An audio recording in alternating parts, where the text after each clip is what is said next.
Hello and welcome to today's webinar. My name is Wally Oladahin. I'm a Senior Solutions Architect. I'm joined by Mike Moss, a Senior Evangelist from Alexa. And in this session, we're going to talk about using AWS IoT and Alexa Skills Kit to voice control your connected home devices. If you do want to follow us on Twitter or just reach out to us later, this is just our handle, so you can always feel free to contact us. So what will you learn in this session? We'll kind of divide this session up into three parts.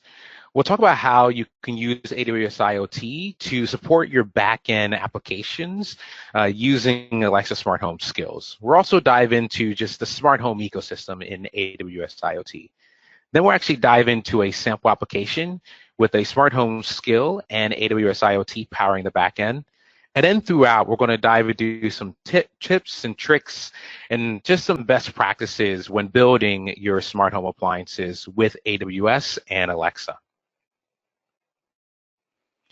So let's level set on when we think about connected home, what kind of use cases there are and how customers are viewing connected home with Alexa and AWS.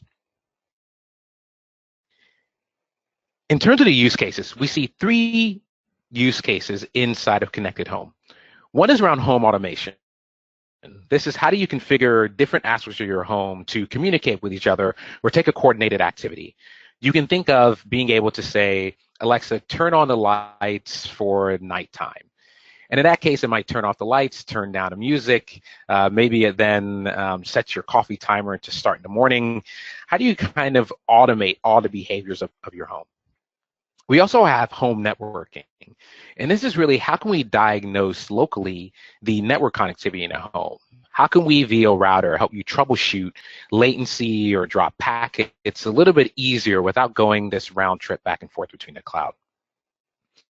And the last use case for connected home is around security. This is really around security. Cameras, door locks, and basically all the things that allow you to kind of control what you can see within your home, and then kind of the points of entry inside of your home. With all of these different verticals, there are definitely challenges in the connected home space. Of course, this is really a place where there's lots of different products and services you can use. So how can you as a customer or a partner implementing a solution with Alexa and AWS differentiate yourself inside of the space? How can you really improve latency? How can you reduce the time and do some of your logic locally? How can you have a back-end IoT system that allows you to scale as you add more consumers? And being AWS and Alexa, we've heard these customer challenges, and we've basically have wanted to highlight kind of the ways that you can start thinking about solving these challenges with your applications. With AWS, there's a deep set of edge services. So I'll talk about some of them a little bit later, but being able to drive lower latency so that you can communicate more quickly and more responsively on the local network. Then there's an aspect of scalability. With the services we'll mention today, these are all managed services where AWS is managing the underlying infrastructure for you so that you can focus on building your applications. There's also the aspects of aggregating all of the data and information you're learning about your customers and making that actionable while doing that in a secure fashion with a pay-as-you-go model. And with all the services we mentioned, they're all consumption-based. So as you start using these services, you really only pay for the service that you're using when they're actually running. So when it comes to Alexa and AWS IoT, it's all really focused around home automation, whether that's voice enabling or just making it easier for devices to communicate amongst each other. And again, making that whole customer experience easier to use. So what services play the most critical role from the AWS side when it comes to smart home implementations? This is our suite of AWS services. We have to the left, or your right, depending on how you're looking at it, Amazon FreeRTOS. So this is our microcontroller-based software. It allows you to securely connect kind of constrained devices directly to AWS IoT. We have Green Grass, which is our local edge service that allows you to run a subset of AWS services on your own hardware. And then we have the AWS Cloud. This makes up AWS IoT Core, which is a front door to AWS IoT, device management, Device Defender, and IoT Analytics. And I'll dive into a few of these services that are really key to smart home implementations. The first one I want to dive into a little bit more is AWS IoT Core. Think of AWS IoT Core as a managed service that allows you to securely connect devices to the cloud, and via this MQTT protocol, which is a pub/sub protocol, send messages between devices, and then also route those messages to the rest of the AWS ecosystem. AWS IoT Core is made of individual subservices. We have our identity service and device gateway service. This is how we identify devices and allow them to connect to the cloud. We have a message broker. This is our MQTT broker. It's a lightweight pub/sub protocol where devices can route messages, publish, subscribe, unsubscribe, essentially receive notifications in real time over this persistent channel. We have our rules engine, and the rules engine job is to route messages not just to other devices, but the rest of AWS ecosystem. We support being able to, from a rule, trigger a Lambda function, upload something into S3, or insert it into DynamoDB, and a few other AWS services are directly integrated in the rules engine. We have our device shadow and a registry, and this is where you store metadata about the device and the device state. To dive into AWS IoT Core and MQTT more specifically, all communication for your smart home devices will happen over MQTT topics. Think about MQTT topics as being ephemeral. They don't exist until a device actually subscribes to them. I mentioned before, it's a pub/sub protocol. So once you create this notification topic, this MQTT topic, you can then start subscribing to any kind of form of hierarchy in that topic, whether it's hello or hello/world or hello/world/one. All of those are different points of interest that the device can either publish to or listen to. MQTT also supports the ability to do wildcards. And wildcards just give you more flexibility, especially when you think about smart home scenarios. So you can say a single level wildcard where you want to listen to any temperature on the ground floor. You could also say, well, what if I want to listen to any sensor, not even just temperature, but humidity, I want to listen to motion. You can do a multi-level wildcard by doing a pound symbol at the very, very end of your topic. And this just gives you the ability in a smart home scenario to really create different points of interest based on where devices might be located. In AWS IoT Core, another key component for smart home devices is the ability to store different states of the device. And we do that through the AWS IoT device shadow. The device shadow has a desired state, and this is what your applications will set. It'll basically say, I want a certain attribute to be in a certain field. So I might want a light to be a color red. We also have the reported state inside of the shadow, and the reported state is what the device owns. It is telling the cloud what is the state I'm currently in. So in this example, my lights will have a color state of green. In the device shadow, we also will calculate the difference between the desired and reported, and we store that in what's called a delta state. And the nice thing with the delta state is it allows you, within the smart home context, to figure out which devices have not completed a request yet. In our example, since the lights in desired is red and the reported state is green, the delta will be red, that it hasn't really changed its color yet.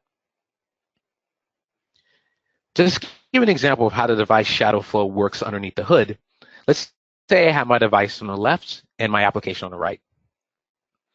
My device will publish its current state, and AWS IoT Core will actually persist that state inside of the cloud. Our application, whether this is our mobile phone or this could be an Alexa integration via the Alexa cloud, it's going to receive a notification that its state has changed for that device. It can then request its own change. So let's say I want to change the light again from red to green, and it will post a change request to the AWS IoT device shadow. And we again persist that change to the JSON store and then push that change asynchronously down to the connected device. Once the device has made its change, so it can change its color from red to green, or you want the lights to go from on to off, As soon as the device has made that change, it publishes it back up to the cloud.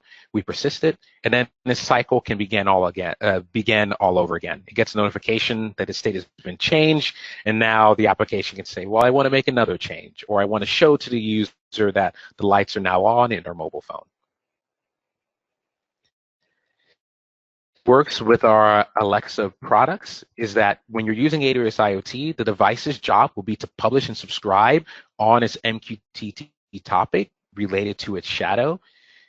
And a benefit for the mobile application is that it can use HTTP to get the current state of the shadow, update the shadow, or even delete a shadow when a device is no longer needed. In smart homes, security is also a key concept that we need to keep in mind. And with AWS IoT, we basically have an authorization and authentication path for allowing devices to communicate securely to the cloud. The first kind of three-step handshake is all TLS mutual authentication. What the device would do is it will connect to the server, basically presenting a server certificate. We go through this exchange, and then eventually the device will validate that this certificate is the certificate for AWS IoT, and AWS IoT will validate that this client certificate, this device certificate, is valid. Once this mutual TLS handshake completes, the device can now connect, and then in real time, when that device first connects, we will check the permissions for that device in AWS IoT using its policy and allow it to communicate. The benefit in smart home is we actually have that same fine-grained permissions for our users. So we have Alice who wants to control the device in her home. She'll go through the same mutual TLS handshake, and then in completion of that handshake, she'll exchange her Cognito credentials for temporary IAM credentials. Then Alice will use those temporary credentials to connect directly to AWS IoT. And during that connection, we check the policy and make sure that Alice can communicate with the devices that she has permissions to. So we touched on the AWS IoT core, which is really the front door for all of your device communication. The next service I want to touch on is AWS Green Grass. And AWS Green Grass allows you to basically have a subset of AWS IoT services locally running on your hardware.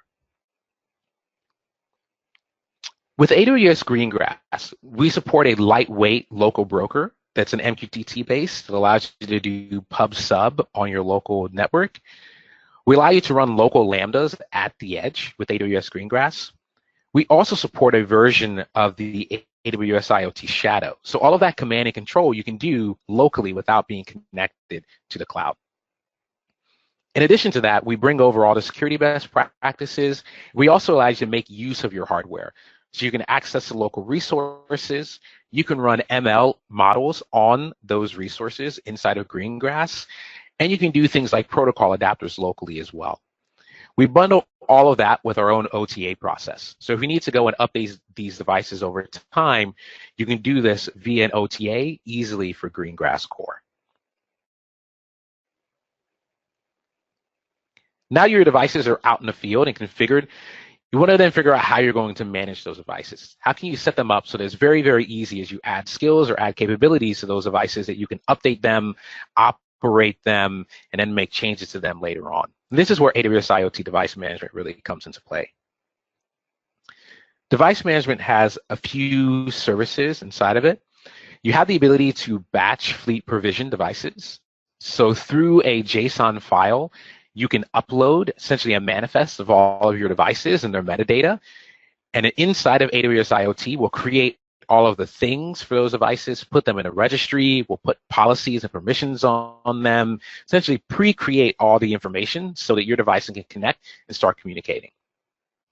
We also support the ability to do searching and indexing on all of the attributes, not just in the registry, like the immutable metadata about the device, but also in the shadow. So in real time, you can say, how many of my devices are enabled with this specific functionality? We also support logging and operations and metrics based on thing groups, essentially a grouping of your devices.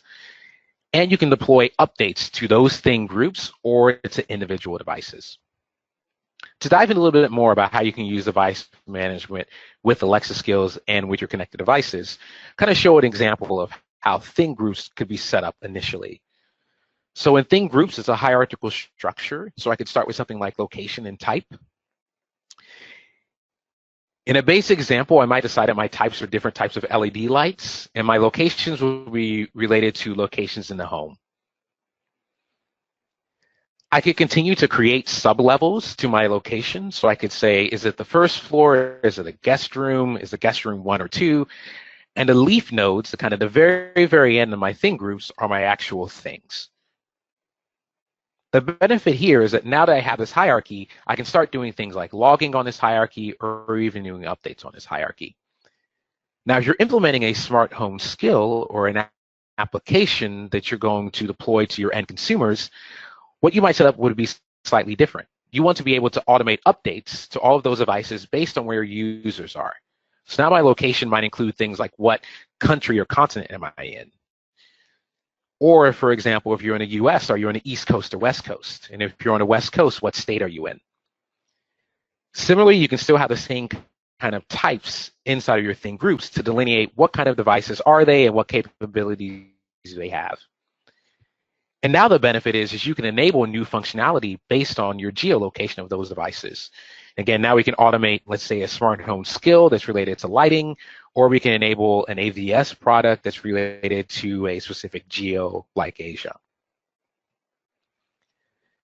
I mentioned some of the benefits for thing groups in smart home. Along with the fact that you can enable logging for each one of your groups, you can use them for OTAs. You can also create security policies for each aspect of the group. So you can say that only devices for a specific home should have permissions to use a specific MQTT topic or use a specific shadow. When it comes to operations, you can also use those same thing groups to create your own logging mechanisms. So in this example, I could say I want to start troubleshooting devices, and those devices happen to be in US East. So I'll create a logging group and put all of my devices in US East inside of the logging group. Then I can troubleshoot what's happening and then essentially be able to dive a little bit deeper into how my application is performing. In addition to using the thing groups for logging, you can also use them for OTAs.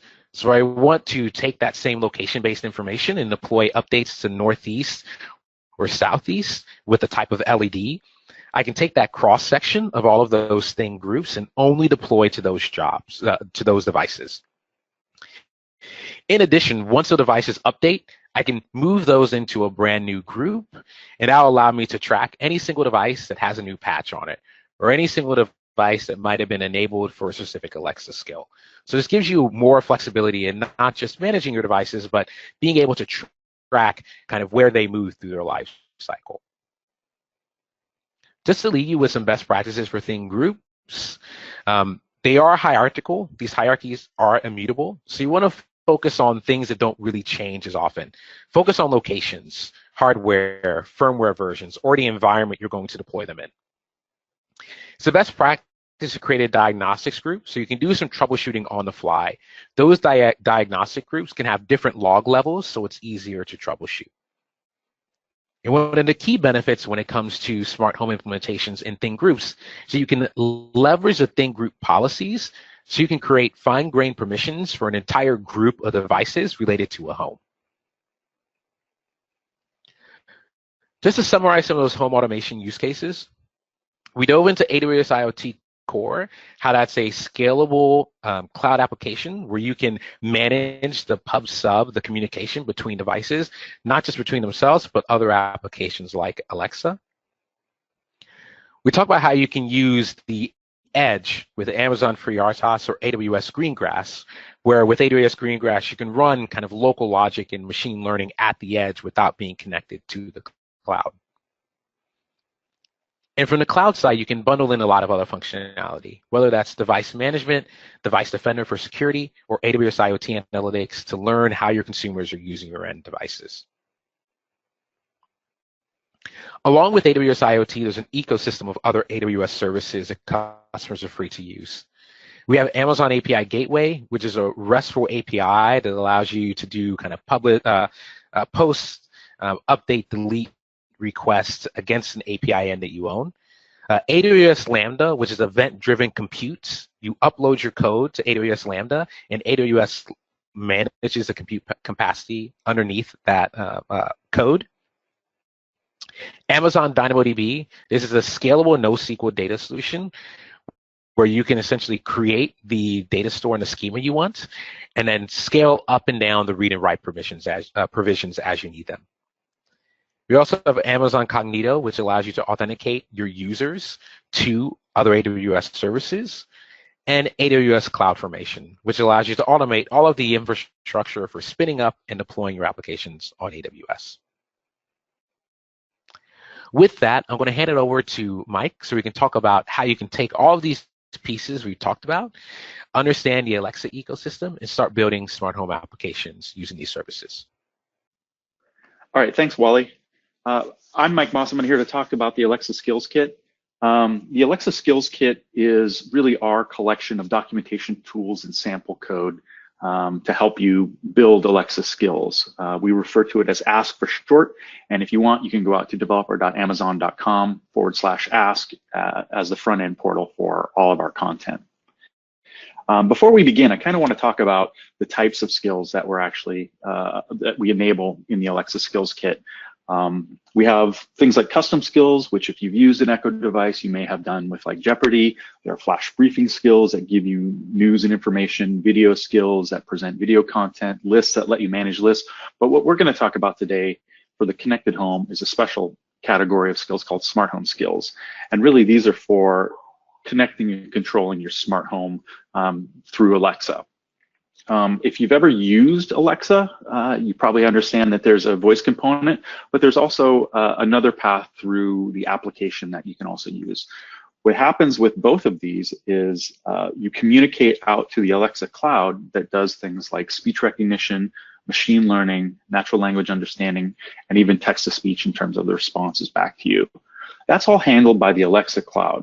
But what you as a developer might have to do is build your own backend. So using the Alexa Skills Kit, really what you're tasked to do is handle the directives that come inbound from the Alexa cloud with events that come out of your endpoint cloud. Now, you may ask, what do you actually have to do, or what can I control?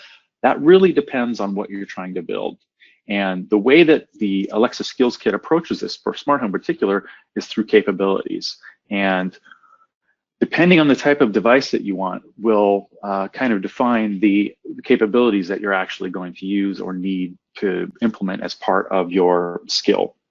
So there are some that are required by all of them. So for example, in this list, discovery is a skill that's required, or excuse me, an interface that's required by all skills.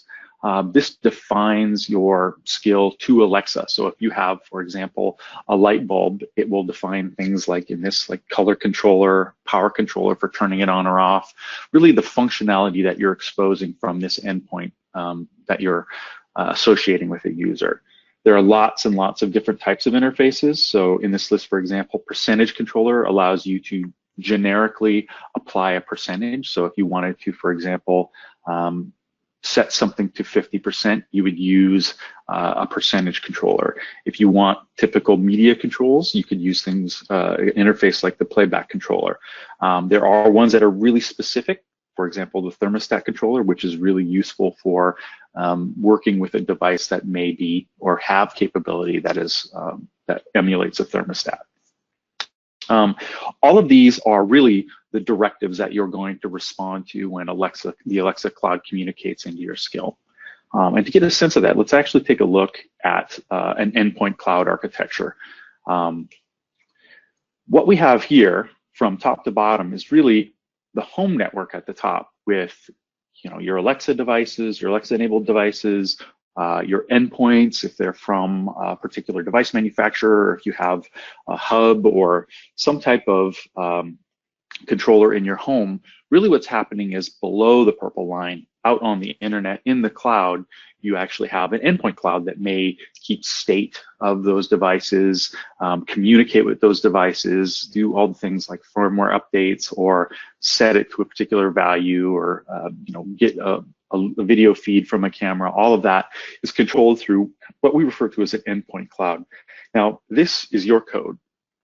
however you have it, it's out in the cloud, you control it. But the minimum requirement for a smart home skill is that you have a Lambda that can communicate with that endpoint cloud. And again, that's done through directives and events, and the Alexa cloud will handle those communications from the devices. So for example, if I uttered, Alexa, turn on, turn on kitchen lights, that command comes from the cloud in through the API to your Lambda, and from your Lambda, you communicate out to the endpoint cloud. Now, we have this requirement that there's a Lambda involved, but it doesn't necessarily require that you have an external cloud or even a pre-existing cloud, because all of that endpoint cloud functionality can also be replicated in AWS. So rather than building your own services, you can lean on tools like AWS IoT, DynamoDB, API Gateway, and others to build your full-fledged end-to-end endpoint cloud. And then really, what you have is an infrastructure that's unified on AWS that supports these devices that are in their home network. Okay, to kind of get a more concrete example of this, let's first take a look at what tools we'll be using in the sample, and then we'll go into the sample demonstration.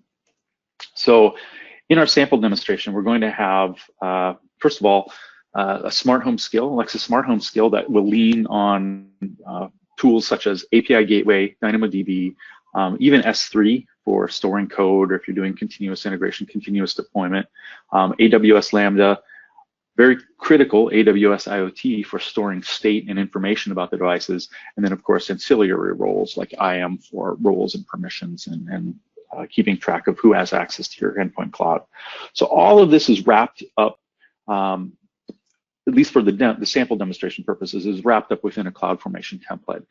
This code is available to you today. At the end of the presentation, there's a link to the GitHub repo, or if you just go out to github.com and search for Alexa-Smart Home, you'll find the repo that has this source code in it. Okay, and with that, let's take a look at a sample demonstration of a back-end endpoint cloud that uses AWS IoT and other services to maintain state for devices. Now, one caveat is we don't really actually have physical devices, but Alexa doesn't know that. Alexa just knows to communicate to this endpoint cloud the state of a device. So if I, for example, again, give it a command to turn it on or off, she should appropriately respond with that command and set state out to that cloud. Now, what you do in that cloud in the background, or what devices you support is on you, but again, it's all built through compositions of those interfaces, and again, that back and forth pattern of directives and events. Okay, so first off, one thing to see is our developer.com Amazon.com/ask, great resource, especially if you're just getting into it. Lots of overarching topics and quick links into the documentation and how to get started. Okay, our sample looks a bit like this. Now, if you've not looked at the designer in CloudFormation recently, that's fine. But really what we're looking at is over on the right-hand side, we have an API gateway set up with 3 endpoints. One is directives, another is endpoints, and the other is events. Now, these define 3 API gateway interfaces, RESTful interfaces, for kind of the 3 primary things that we have to deal with our AWS IoT Alexa backend. The first is directives. When the Alexa cloud sends us a directive, we want to handle it. And with this, we actually use a RESTful API to handle that directive and issue a response. In the backend, it's also doing things like it should, like set state or checking against a user. All of that code would be in the backend of the directive handling to, first of all, validate, that this is a person that should, or a client that should be sending this request in. All of that's there. The second was endpoints, so these virtual endpoints. So if I'm a customer or consumer, I'm engaging your endpoint cloud. I go and I buy a special light bulb. When I unpack it, when I install it, when I set it up with your endpoint cloud, I now have a representation of that device. What we do with the endpoints here is it allows us to create, read, and create, update, and delete devices, or endpoints as we refer to them, within our little cloud. And then finally, events allow us to do something like proactive state updates, which we're not going to, unfortunately, have time to do here, but that is updates that occur outside of Alexa. So if I have my own endpoint cloud that keeps track of consumer lighting, I have lots of customers and they each have lights, but they can still turn the light on or off with, for example, a physical switch. When we get a state that is from a physical interaction, we can report that back to Alexa through a proactive state update. It's a secondary channel for updating state to Alexa.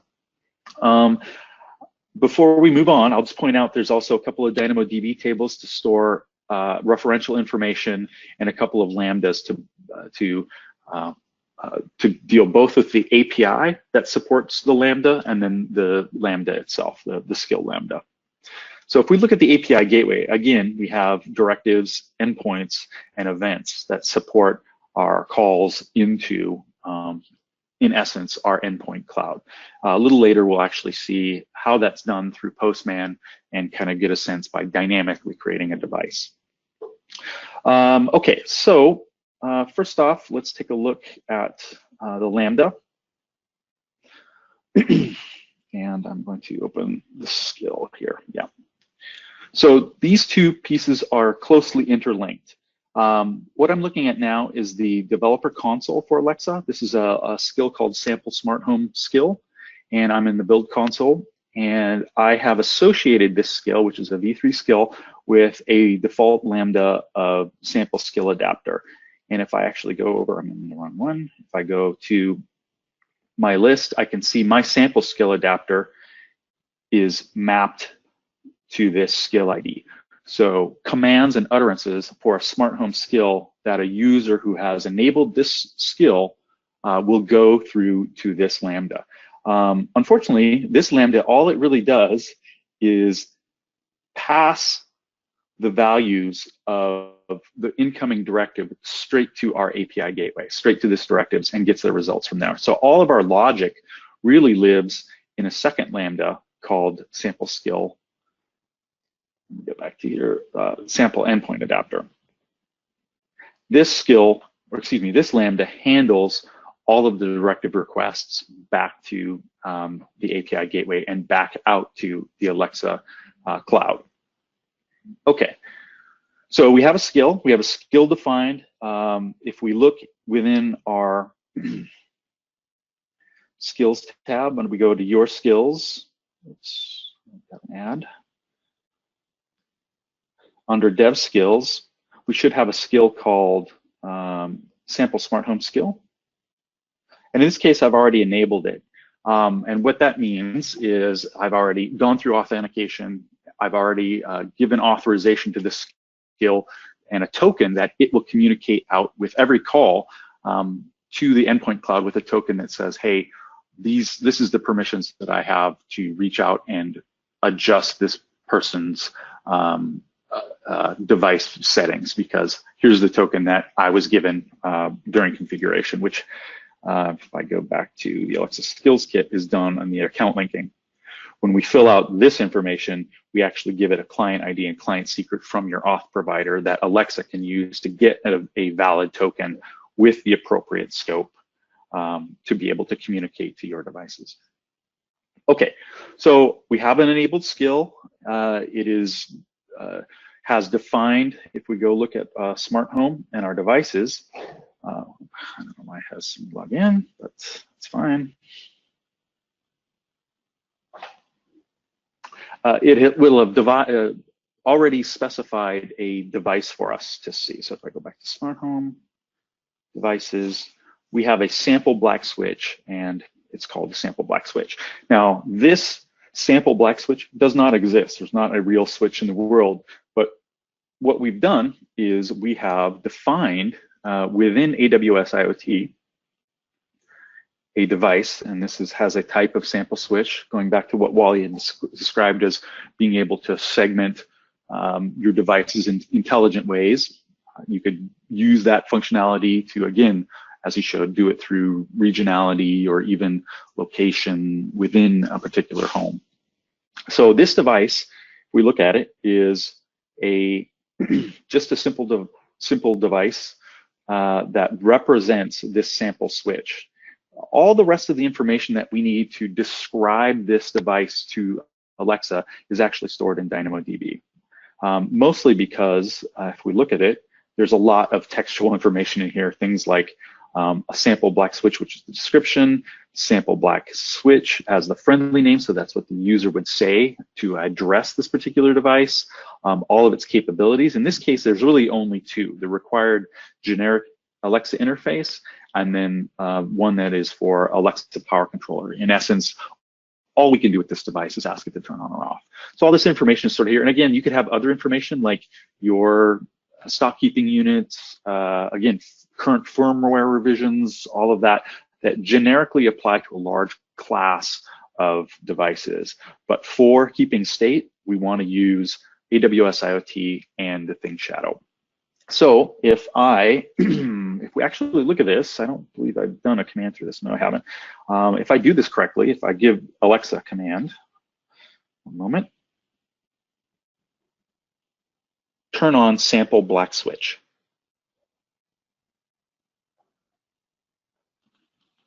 Okay, I think she's probably given us a command. We can see that our shadow state has updated with on. So we've received a command from Alexa, and that has translated into a command, a shadow state command, or a shadow state update to turn the device into its desired state of on. Now, where does this happen? How does this magic happen? Behind the scenes, we actually have code that will, by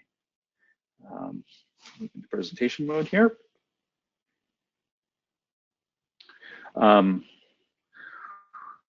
We have a handler. This is again for our API that says when the directive comes in, we interrogate it. If it's one of these type of directives, we want to handle it. So authorization, cooking, discovery, which is how we handle discovery requests. But in this case, we have a power controller. And you can imagine when that command from Alexa, so I told Alexa to tell my Lambda to turn on sample black switch, when that came in, it fell through to this code where it unpacked that directive, looked for what it needed to do, created an appropriate response or an error response if it needed to. For example, maybe it can't reach the device or the user's not authorized or whatever you need in your own logic.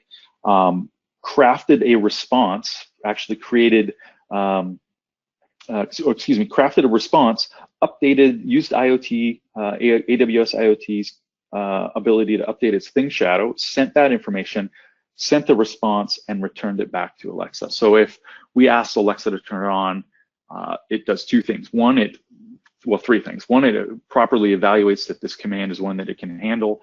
Two, it sends a command to AWS IoT, the instance of the thing that we're referring to, and updates its shadow. And three, crafts a response, a success response with status of the device and sends that back to Alexa. And at that point, when Alexa receives that, she simply says, okay. In the real world, if you say turn on lights, turn off lights, a lot of times you just simply get that okay back. It's the same pattern. It's going through, the command is going through the Alexa cloud out to your Lambda. And maybe that Lambda is for a third-party provider, and that third-party provider's Lambda is going out to communicate to their cloud, update the state of that device, return the result back to Alexa, all within just a few seconds. Okay, so there's what we need to do. And again, this process is very similar to any of the directives. So if you're setting up a thermostat controller, if you're setting up a color controller, you would have code that would basically break open the directive, understand what it's doing, and prepare an event that you would send back to Alexa. Okay. Oops, I gotta get out of my mode here.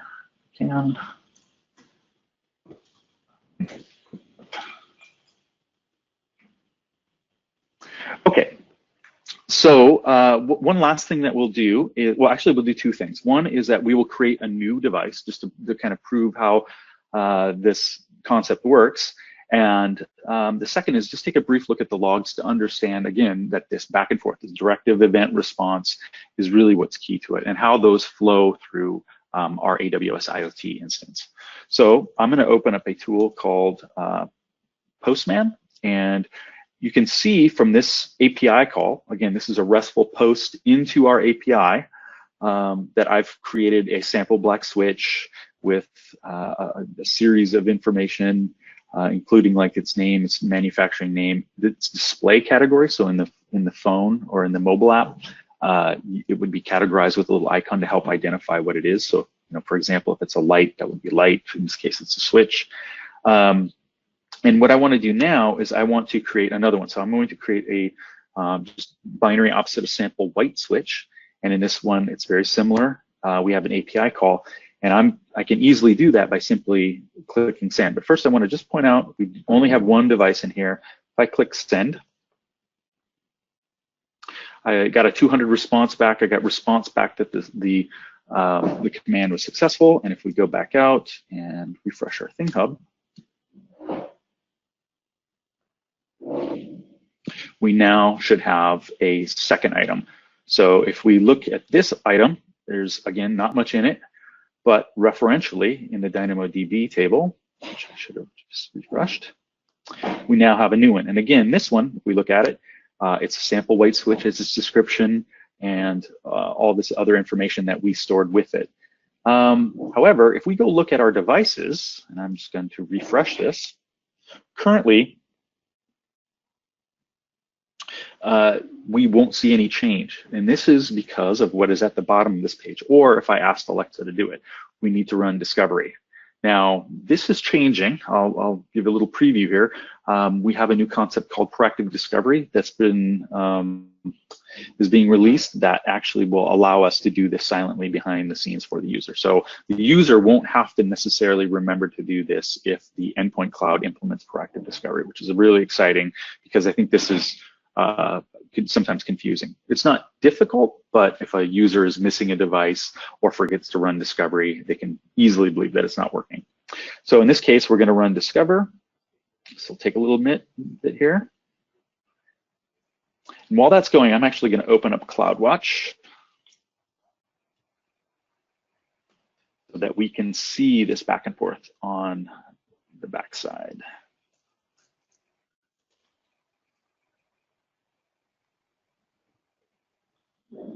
Still looking.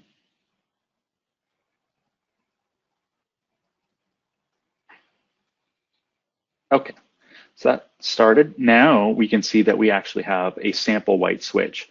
It's now addressable. This is, again, as Alexa is concerned, this is a valid device that the user has as a smart home device because we built the smart home skill properly authenticated and account linked it with a user's account, and now we have a device that we can actually communicate with. So here, I'm going to open up CloudWatch. I go to my logs, see if I can find my right sample. It's look at the endpoint adapter. Actually, no, I'm going to look at the skill adapter because I think that dumps out everything. Okay, yeah, so this, we can actually see the request that comes in and the response that we give back. And with the sample code that's available, it will do this for you automatically, which is really nice. Oh, one last thing I forgot. Another nice thing the sample code does is there's another table called sample users that will dump out all of the client authorization information. So if you're trying to troubleshoot account linking, this is very useful for keeping track of what their code was, their authorization code was that came in. If you got the correct token back, you can actually extract it out of here. It's just useful for debugging. But in here, we can actually see the directives that went back, and they came. Our event came back and actually gave it a response. So if we run the same test again, instead of saying black switch, say white switch, we should update this other device. Let's get back to it. So here's our white switch. We go to the shadow. Now I'll just tell it to turn off this time. Turn off sample white switch. And now we have our state being updated. So as you can see, it's pretty straightforward once everything's put in place to get a path through AWS IoT to use its functionality to properly represent devices or endpoints in the cloud and keep accurate state of them, and also very speedy state. As you saw, it was pretty much immediate from my utterance out through the Alexa cloud back into a device. On top of that, you could build your device with MQTT and the intelligence to basically update itself or keep its own state off of the cloud, or use AWS IoT as the authoritative source for state. That's entirely on you. Let's take a last look at our logs here. We have report state. Let's see if it actually, let's go look at the endpoint adapter. Oh, no, the wrong one. I don't see it offhand, but all these logs dump out useful information for keeping track of the back and forth between Alexa and your Lambda. So yeah, here's the request and response. So this request came in. It's a little hard to read, but it's actually asking. So again, this is the directive coming in asking for us to turn off this device, and then our response here is back to Alexa saying, yes, our state is off. And we can also pass in other information like its endpoint connectivity. Obviously, if we were able to communicate with this device at that particular moment, its connectivity is okay. And so we should probably report that as well, especially if we're using state reporting, which we aren't really for this example, but it's important to know. Okay, so that's the sample. I'm gonna just once again go back to the CloudFormation template. 2 Lambdas that handle the interactions from both the API gateway and the skill itself. The skill is defined in the Alexa console, points out to the Lambda via the ARN that we have, and that maps those utterances that come in through Alexa to our endpoint code. And in this case, really the trick is behind the scenes. In this case, it's Python, but it could be Node or anything. Our Lambda is driving that connectivity to AWS IoT. And as a matter of fact, in this case, I use Bodo 3, but you can use any of the awesome AWS SDKs to kind of make that happen. Okay, and that was our demonstration, just a few key points, and then we'll move on to the summary. So first off, the API gateway in this reference solution is really just a message router. Again, either coming from, we really have again, 4 different types, or really 3 different types of inbound communications. In this case, it's all just JSON, but the directive endpoints, again, coming from the Alexa cloud, the endpoints, and literally endpoints URI to update and create these devices, as you saw me do with Postman. I just called an existing one. And then the last one of events where you can send those out-of-band events and update the state of a device outside of Alexa. The Lambdas, both the Lambdas in this case, are logical routing, handling how to respond to an incoming directive request, or for the API gateway really is how to respond to an API request that comes in.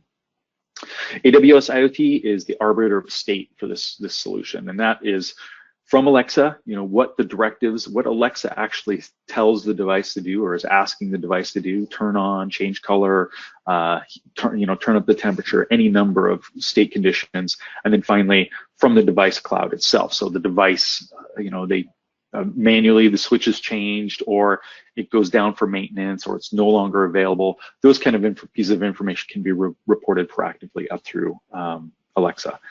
And then finally, Amazon DynamoDB, which really here is the data provider in holding on to reference information. There's a lot of other information about endpoints or devices that you wouldn't necessarily want to keep in AWS IoT, but uses as reference. And those are things that don't change, like your manufacturer name, or maybe even a product description or things like that, that you want to use for a particular class of devices.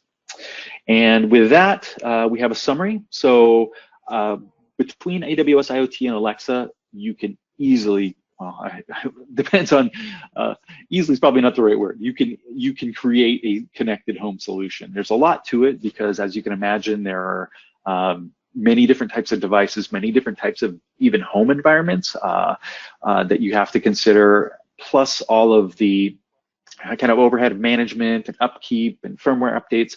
But that's really what's useful about using or leaning on AWS IoT is a lot of that comes as part of the professional solution.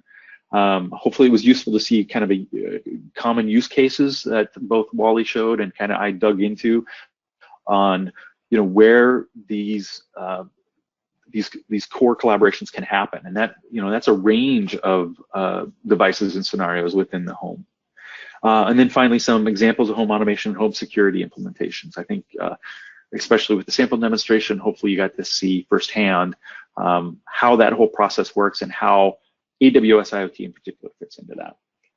Okay, finally, lots of resources, lots of links. Top of the line, please sign up to get news if you want.